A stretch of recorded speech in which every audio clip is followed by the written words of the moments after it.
I'm an ocean that borders 4 continents. You guessed it. It is the Atlantic Ocean.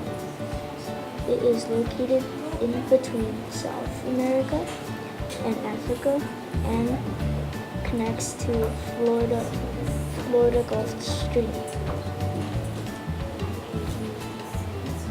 The size is 35,000 long miles.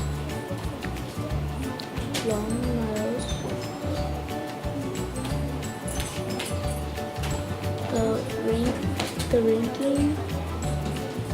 ranking is second largest.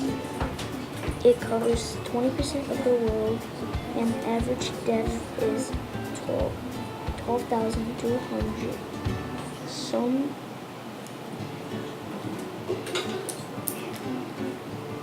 Some interesting facts are that glacier sharks live there, and it is all salt water and not fresh water.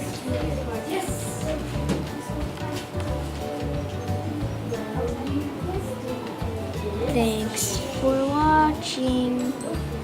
Bye-bye.